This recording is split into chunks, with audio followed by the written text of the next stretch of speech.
každopádně jsme ho měli vyhrát vedle mě 2-1.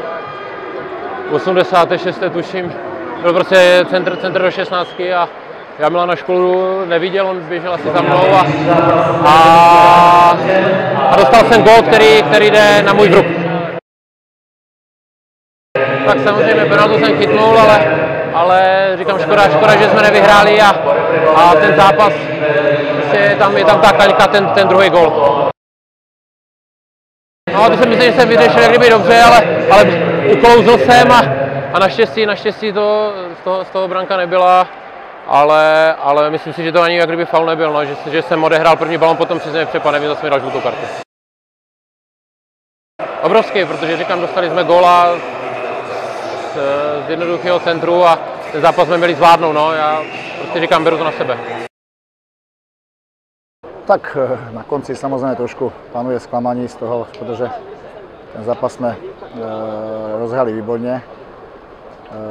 Hrali jsme velmi dobře kombinačně, dostali jsme se do brzkého vedenia a je škoda, že samozřejmě mohli jsme dostat gól a je škoda, že po tom všechnom vlastně jsme dostali takto levný gól, ale je to samozřejmě plusový bod, je to bod zvenku, ale hovorím, po tom průběhu zápasu je člověk trošku rozpolcený, ale samozřejmě spokojný. Sami víme, že sami jsme to viděli, že hodně náročný a já samozřejmě musím klukům poděkovat, protože zvládli ten zápas velmi dobře herně, ale zvládli ho velmi dobře i emočně a byli koncentrovaní a nenechali se vlastně tými volými, které tam byli, rozhodit jako a pokračovali v té své hře dál. Nemůžeme tady obviňovat Zdenka nebo někoho jiného hráče, že jsme samozřejmě ztratili bod. Chytil jak penaltu, tak samozřejmě další příležitosti, které tam byly a právě je škoda, že v tom zápase se mu takto dařilo a mal tuhle situaci, když nám to byl upozorňovaný, že ten důraz tam je obrovský, aby nepodcenil nič, aby bylo ještě víc důraznější, tak mal v tom souboji být hodně důrazný a ten balón jednoducho mali spryč.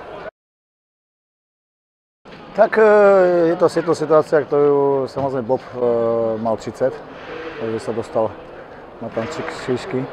Takže to jsou situace, které právě by mal s chladnou hlavou trošičku vyřešit a na tom samozřejmě musí popracovat, protože tak to vyplývá z toho, že se mu daří a chci dělat ty hráči trošičku něco navíc a to je tak pak problém. Jo. Takže je to škoda, že naštěstí ta situace nebyla potrestaná a nejde na koho zvalovat. Jako ten výkon samozřejmě jsme celý tým spolu jako a byly tam dobré věci a byly tam samozřejmě špatné věci a nakonec jsme samozřejmě spokojení za bod.